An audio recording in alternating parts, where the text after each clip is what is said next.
On vous a rencontré donc en début de semaine au séminaire des sportifs de haut niveau à Grenoble, l'école de management. Alors la filière de Grenoble École de Management a été lancée il y a 12 ans. Donc vous suivez le parcours pour les sportifs de haut niveau à horaire aménagé. C'est quoi en fait la spécialité? Vous apprenez quoi? La spécialité de Grenoble École de Management, c'est le management, comme son nom l'indique. Donc on suit des études dans ces domaines-là, le marketing, tout ce qui est sciences de gestion, etc. Pour devenir quoi? Du coup, ça vous ouvre énormément de débouchés, ça. Ça ouvre beaucoup de portes parce que c'est une formation qui est généraliste et avec un champ des possibles assez large. C'est, je pense aussi ce qui fait la force de cette formation, c'est d'avoir beaucoup de portes ouvertes à la sortie et de pouvoir s'orienter dans les secteurs qui nous auront le plus intéressés pendant nos études. Mais Marielle, oui, pardon. Difficile de se projeter, quoi. Ah ouais. Aujourd'hui. Mais c'est effectivement très large. Marielle, c'est le même cursus que vous suivez en fait? Oui, on suit la même école. J'ai un petit peu de retard, on va dire, sur Lilian, mais je suis ses traces. Donc voilà, je suis juste dans la formation dans les années précédentes. Alors Lilian, on peut te voir ici à l'entraînement notamment. On sait que c'est très contraignant d'être un rugbyman professionnel aussi. Vous vous entraînez tôt le matin, parfois vous finissez quand même bien dans l'après-midi entre tous les soins, les différentes séances vidéo, la muscu, etc. C'est quand même très prenant aussi. Est-ce que par exemple sur vos jours off, vous vous dites alors, là maintenant ça y est, c'est mes études ou c'est comme ça que vous vous organisez? On en parlait tout à l'heure avec Marielle. Je pense que d'un côté, nous, on a la chance d'avoir une routine. Donc des semaines qui sont plutôt toujours un peu les mêmes. On a la chance ou la malchance, je sais pas, mais on fait pas beaucoup de déplacements à l'étranger. On n'a pas trop de décalage horaire dans notre championnat non plus, donc on est assez tranquille par rapport à ça. Donc au final, la chance qu'on a, c'est d'avoir une routine. Et je sais que moi, j'ai réussi, notamment en m'imposant les jours de repos à travailler. J'ai jamais travaillé un lundi, par contre. C'était la récompense, mais par contre c'était à partir du mardi, à partir du mardi après l'entraînement, je m'y mettais. Et puis après c'est juste une question d'habitude aussi. Je pense qu'on n'est pas les plus mal lotis pour avoir un rythme. C'est vrai que c'est une formation qui voit très large. Hein. Les sportifs viennent d'un petit peu toute la région ou de bien ailleurs. On sait que François Trinduc a suivi notamment cette formation, Lilian. Oui, il est dans ma promo. Ouais. Bah alors, on l'a pas vu. Qu'est-ce qu'il fait? Je sais pas. Il est passé à distance. Je crois qu'il a eu un petit pépin physique à l'intersaison. Il avait un rendez-vous médical, mais rien de grave. Parce qu'on n'a pas vu sortir son nom dans l'équipe qui défendra bien sûr l'équipe de France aux mondiaux, à la Coupe du Monde de rugby. Donc, ça vous permet aussi de vous rencontrer entre les disciplines aussi. Donc, d'avoir des athlètes qui non seulement viennent d'endroits différents, mais aussi de disciplines complètement différentes. On a notamment un champion de paddle qui fait partie de votre promo. C'est vraiment très, très variable. Ça vous permet aussi d'apprendre des autres disciplines. Je dirais même au-delà d'apprendre des autres, ça nous permet aussi d'en savoir plus sur beaucoup de choses. Et au final, moi personnellement, je suis très cantonné dans mon sport. Et je me rends compte, j'en parlais tout à l'heure avec Marielle, il y a plein de choses qu'on ne connaît pas. On nous englobe en tant que sportif de haut niveau, mais d'un sport à l'autre, on ne fait pas du tout la même chose. Et donc c'est bien aussi de pouvoir se rendre compte que sportif de haut niveau, au final, c'est beaucoup de choses. Et on apprend des autres aussi en étant en leur contact. Ça vous fait des amis aussi. Ouais, après c'est difficile parce que souvent on ne se voit pas du tout. Donc il y a beaucoup de personnes qu'on voit une fois dans l'année. La majeure partie, on se voit une fois dans l'année. Donc c'est un peu compliqué de conserver les liens. Mais c'est vrai que, comme pour reprendre ce que disait Mathieu, c'est aussi un peu la vie normale des fois. Et votre rêve, en fait, finalement, en termes professionnels, de reconversion réussie, ça ressemblerait à quoi? C'est pas facile. C'est pas facile d'affiner le projet. C'est pas facile d'affiner le projet tant qu'on n'a pas aussi, je pense, une date de fin de carrière. Vous avez 29 ans, Marielle. Elle peut être encore longue, la carrière, dans le ski cross. Longue, oui. Ophélie nous a montré qu'elle pouvait être longue. La mienne ne le sera pas autant. Je lui laisse ce record, comme bien d'autres qu'elle a et qu'elle va garder, je pense, à vie. Mais il me reste peut-être quelques années. On verra. Pékin, pourquoi pas. Mais ça va me permettre d'affiner le projet professionnel en attendant. On suivra ça, Marielle, plein de beaux podiums et puis des beaux jeux aussi. On va suivre votre carrière. Merci encore d'être venu, Lilian. Tout ce qu'on te souhaite aussi. C'est une jolie montée en top 14. Quand ça sera l'heure, mais en tout cas qu'elle soit belle, ça c'est sûr. Le bonus affectif d'Esprit Rugby, décidément, aujourd'hui, on n'est ni offensif ni défensif. On vous présente ici la saison prochaine et toutes les prochaines saisons aussi du FCG Rugby qui construit dans la durée et sur des bases solides. C'est vraiment le mot d'ordre. Alors, il y a une chose dont on n'a pas parlé au cours de notre émission de cette semaine, c'est la cohabitation avec le GF38, puisque la Pro D2 et la Ligue 2 jouent aussi le vendredi. Et donc, comment est-ce que ça va se passer? Est-ce qu'on a déjà des nouvelles? Est-ce que vous avez formulé des choix auprès de la Ligue? Déjà, on entretient des relations privilégiées avec le GF 38 depuis déjà 2-3 ans. Donc ça, c'est quelque chose de très positif et très agréable. On partage un outil commun, c'est le Stade des Alpes. On travaille ensemble et ça va dans le bon sur la prochaine saison, effectivement, on va jouer le vendredi.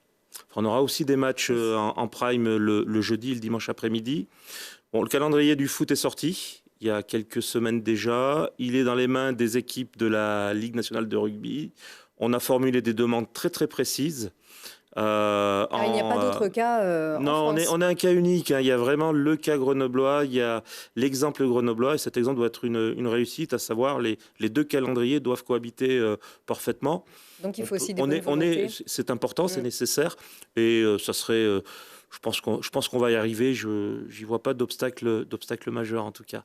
Voilà, donc ça c'est quelque chose de très très positif, de pouvoir bien communiquer avec le foot. Je rajouterai aussi un point important, c'est un investissement commun qu'on a fait avec eux, sur tout ce qui est aménagement de la zone buvette, snacking, où aussi bien le GF que le FCG allons pouvoir proposer à nos fans un espace pour consommer, de convivialité, qui sera bien plus qualitatif que ce qu'on avait jusqu'à maintenant. Alors on a tellement parlé de guéguerre entre le foot et le rugby, c'est de bonne guerre comme on dit, sauf que ça s'estompe au fil des saisons. Alors je suis allée poser justement la question au manager général du GF38, Max Marty, à savoir comment est-ce qu'il avait réagi à votre descente et puis en quels termes est-ce qu'il pouvait évoquer vos relations. Écoutez. Je fais partie de ceux qui ont envoyé un message d'encouragement à Michel Martinez avant le dernier match, parce que notre intérêt, nous, c'est qu'on soit tous tirés vers le haut. C'est que le rugby joue le samedi au lieu du vendredi et reste en top 14. Donc voilà, on va faire tous les efforts nécessaires pour que le foot et le rugby s'entendent le mieux possible, qu'on soit tous les deux compétitifs et qu'on tire Grenoble vers les sommets sportifs. Parce qu'il n'y a pas de raison que le rugby ne retrouve pas sa place et que nous ne retrouvons pas la nôtre. Et il y a les on-dit, il y a les supporters, il y a l'imagerie populaire, et puis après il y a le concret, il y a la vie de tous les jours. Je crois qu'entre dirigeants, on s'entend bien, on a les mêmes problématiques. Les joueurs font le même métier, et c'est des compétiteurs, ils ont envie de gagner. Donc voilà, nous on n'est pas heureux de la situation du FCG, et on sait très bien que c'est plus facile de s'entendre avec quelqu'un qui est heureux et qui gagne et qui fonctionne bien qu'avec quelqu'un qui est en souffrance. On est passé par là, donc aujourd'hui, voilà, bien évidemment qu'on a envie de réussir ensemble et avec eux. Pour Grenoble, il faut que le hockey soit champion de France, et c'est super qu'il l'ait été cette année. Il faut que le rugby soit en top 14, il faut que le foot soit en Ligue 1, et tout le monde sera heureux. Donc ça reste quand même un objectif ambitieux. Mais je crois que ce soit eux ou nous, on a la même ambition, c'est d'aller le plus vite possible au plus haut niveau. Alors Eric Pilot, ça fait plaisir ça. Oui, mais ça ne me surprend pas. Tu as employé le mot de cohabitation. Moi, je pense qu'on est dans une logique de collaboration avec le rugby. Michel a parlé des buvettes, ça semble un détail, mais bon, c'est important. C'est un énorme pas en avant. Et on a y compris des discussions sur les projets de formation. On est vraiment ensemble. Alors, un centre commun de formation, non, ça, c'est possible. C'est échanger sur des bonnes pratiques de formation. On ne peut pas former un joueur de rugby comme on forme un joueur de foot. En revanche, sur la partie éducative, sur la partie scolaire, il y a sûrement des choses à faire ensemble. Ou des structures, c'est des choses sur lesquelles on travaille avec Max. Et puis après, moi, je suis vraiment dans la même logique que lui. C'est-à-dire que j'étais content que les Brûleurs de Loup gagnent. Je serai content quand le GF38 sera en première ligue. Et puis, on sera content quand le FCG... parce que ça tire tout le monde vers le haut. Moi, depuis la Californie, quand Grenoble est télévisé, quand le GF38 est télévisé, je regarde. Et puis, je réagis comme un supporter du GF38. Donc, ça me semble... quand on est sportif, ça me semble aller de soi. D'avoir envie que tous les clubs de la ville soient au top, ça me semble aller de soi. Et comme je pense qu'on partage un certain nombre de valeurs éducatives avec des gens comme Max, oui, ça facilite, quoi. Voilà. Est-ce que vous accepterez que des joueurs du GF38 viennent partager un entraînement avec vos joueurs? Parce qu'il y a beaucoup de demandes depuis que 4 joueurs du FCG sont allés s'entraîner au GF38. Il faut absolument ce match retour, pas d'opposition sur un jour de repos ou autre. Il faut juste qu'on soit informé, mais j'y vois aucun inconvénient, bien au contraire. D'accord. Non, bien au contraire. Allez, on va préparer tout ça. Au niveau de ce Stade des Alpes que vous partagez donc, vous étiez la 8e affluence de top 14. C'est presque la moyenne, donc, avec 12 844 personnes. Exactement. C'est ça, en moyenne. La plus grosse, c'est Clermont, avec 15 551. Donc, c'est la 8e affluence, mais finalement, on n'est pas si loin du plus gros. Non, mais c'est une moyenne remarquable d'affluence au Stade des Alpes. C'est la 8e et on en profite d'ailleurs de ton émission, Lucille, pour remercier tous les fans et tous les supporters qui nous ont accompagnés. Ils étaient là, ils étaient nombreux. Voilà, maintenant, on continue l'aventure. On va se retrouver en Pro D2. On oublie la tristesse, la morosité, et sachez qu'il y aura du spectacle au Stade des Alpes, il y aura de l'engagement, il y aura de l'esprit d'équipe, il y aura de la communion avec notre public, et on compte vraiment sur nos supporters. Avec tous les publics, vous avez des formules avec certains de vos partenaires, par exemple un forfait avec l'Alpe d'Huez. Vous avez aussi l'entrepôt du bricolage. Ça, voilà, vous vous engagez avec vos partenaires pour proposer des avantages aussi à vos abonnés. Et puis également, alors, un tarif étudiant, 80 € la saison. On a un tarif étudiant qui est extrêmement sympa. On a décliné une offre d'abonnement ultra compétitive, avec notamment des gratuités en termes de forfait avec notre station partenaire, l'Alpe d'Huez. On a des opérations avec les ambassadeurs, donc les commerçants grenoblois, parce que c'est important d'être totalement intégré dans la cité. Enfin, on a une offre qui est sympa, une offre qui est accessible. Donc, il ne faut vraiment pas hésiter. D'ailleurs, la campagne d'abonnement, elle a démarré le 11.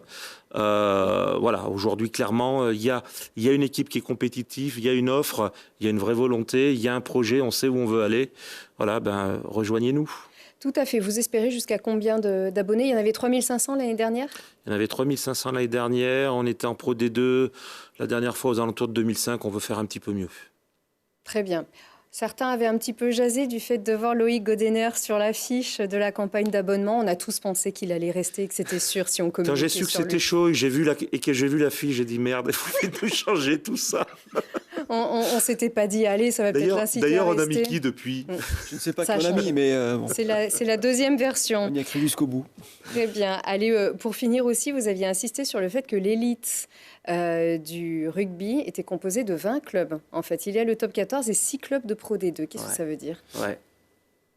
Tu veux répondre? Non, mais... T'allais te lancer, là. Parce que quand on dit on veut s'inscrire durablement dans l'élite du rugby... Non, mais sans faire injure aux autres clubs de Pro D2 qui ne sont pas dans les 6. Tout à fait. C'est qu'aujourd'hui... J'espère bien qu'on y sera d'ailleurs.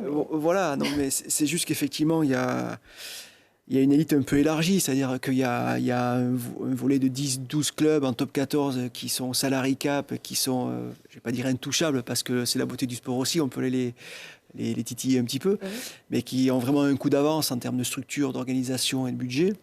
Et puis vous avez un volant entre 8 et 10 équipes qui luttent elles aussi pour soit rester en top 14, soit lorsqu'elles sont en Pro D2, accéder au top 14.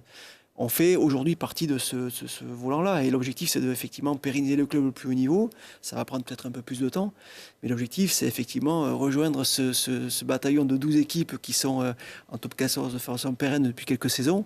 Et ça va prendre beaucoup d'énergie, beaucoup de temps. Mais je vous assure que l'ensemble du club travaille dans ce sens-là. On ne manque pas d'ambition. Pas parce qu'on ne véhicule pas aujourd'hui en haut de l'affiche comme quoi on veut être champion de Pro D2. On manque d'ambition.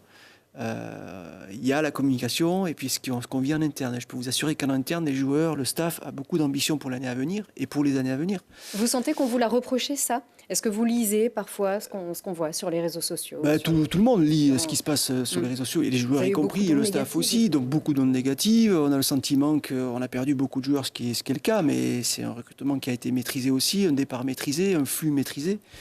Donc aujourd'hui, il n'y a pas d'hémorragie. Il y a 30 garçons qui continuent à vivre FCG, qui étaient là la saison dernière. On va continuer à bâtir, à travailler fort. pour que ce club continue à grandir, tout simplement. Donc oui, quand tu dis, Lucille, qu'il y a 20 clubs aujourd'hui dans l'élite, il y a effectivement 20 clubs qui sont soit pour un maintien en top 14, soit pour une accession de Pro D2 à top 14. Donc voilà, l'élite, il n'y a pas juste 14 clubs. Absolument. On précise que vous aurez le deuxième budget de Pro D2 pour la saison prochaine. Oui, le budget ne fait pas les résultats, ça aide un petit peu. Oui. Pour rebondir sur ce que dit Franck, oui, on lit qu'on manque d'ambition. Non, c'est pas qu'on manque d'ambition.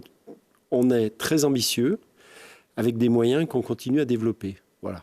Et en respectant nos adversaires, parce qu'on a vu que le championnat de Pro D2 est un championnat très difficile, qu'une équipe comme Oyonnax l'an dernier, qui avait fait une saison régulière formidable, elle a manqué un peu un match et sur 80 minutes, elle a tout perdu. Donc, on se fixe comme objectif d'être dans les 6 premiers. Et puis après, si ça veut rire, on prendra. Et on fera tout pour que si on est dans les 6 premiers, nos joueurs soient très bien préparés, soient en mode phase finale pour aller le plus loin possible. Avec un collectif qui se structure et qui est là pour durer lui aussi. Reconstruire une équipe. Un collectif qui est bâti, comme l'a dit Franck, sur beaucoup de jeunes sortis du centre de formation, encadrés par des joueurs d'expérience et des joueurs qui ont l'état d'esprit qui nous convient, c'est-à-dire une certaine fidélité à un projet et l'envie de transmettre. Et on a cité des joueurs tout à l'heure qui ont décidé de rester avec nous et on est ravis parce que c'est vraiment des gens comme ça dont on a besoin pour encadrer les jeunes et transmettre un esprit de guerrier. C'est ça, hein, on a les Capelli, Fourcade, Guillemin, Dupont, Alexandre, j'en oublie, mais en tout cas, il y a des joueurs issus de la formation grenobloise. Voilà, mais c'est des gens qui encadrent aussi, oui, c'est-à-dire qu'on peut aussi ne pas être grenoblois d'origine oui. Et pourtant s'inscrire très bien dans un projet. Voilà, c'est ce qu'on cherche, c'est-à-dire bien sûr qu'on cherche à avoir la filière grenobloise et à côté de ça, de ne pas avoir des mercenaires, mais plutôt des gens qui s'inscrivent dans un projet à moyen terme. Donc l'idée aussi, c'est les Gérassi, Oz ou Cordin qui nous quittent cette année, c'est de pouvoir aussi rendre la confiance à des joueurs comme ceux-ci qui sont formés à Grenoble et qui pourraient vraiment faire leur carrière, en tout cas la principale partie de leur carrière à Grenoble. Alors aujourd'hui, le sport professionnel va vite, hein. Pas que en rugby. Hein. Vous les comprenez, ces départs. Fidéliser des garçons sur une durée de 5-10 ans, c'est pas simple, ouais. Sauf si vous êtes vraiment en haut du panier. À Toulouse, où c'est forcément plus simple quand vous êtes à Toulouse ou Montferrand, par exemple. Ouais. Ça va vite, ça veut dire que la jeune génération va vite aussi. Et la jeune génération veut tout de suite. Mais on les comprend. Y compris le très haut niveau. On peut les comprendre. Après, je pense qu'on est en capacité au club de leur fournir tous les éléments et tous les moyens pour progresser et pour performer.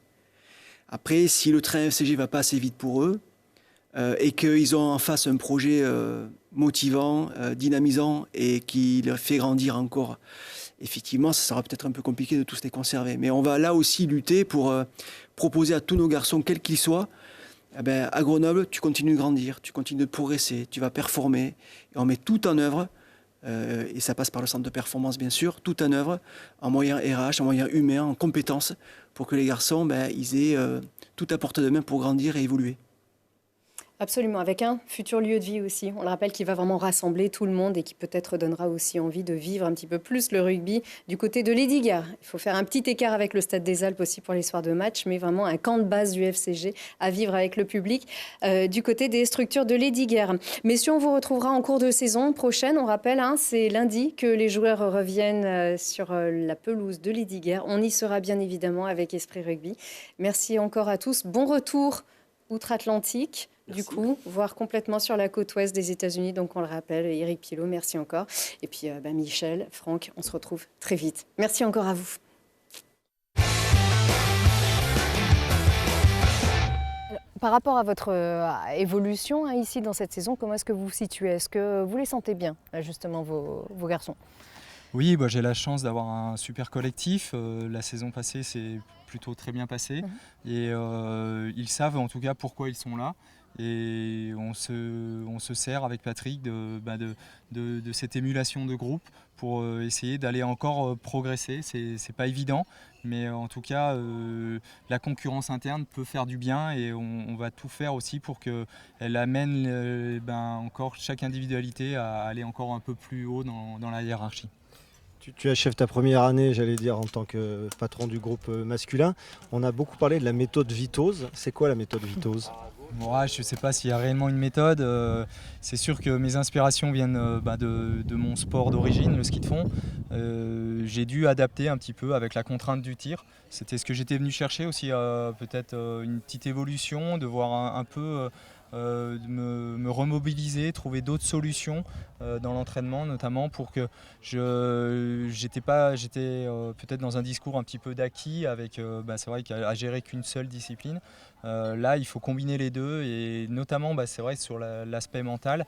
Il faut parfois ne pas trop vouloir solliciter les athlètes, notamment par exemple sur une séance de musculation. On ne peut pas toujours leur dire d'être ultra précis parce que déjà la veille, le matin, derrière leur carabine, ils ont eu un gros investissement mental alors qu'on pouvait le faire par exemple dans la discipline du ski de fond. Donc c'est toute cette petite gestion-là, ce petit équilibre qu'il s'agit de pratiquer un petit peu partout.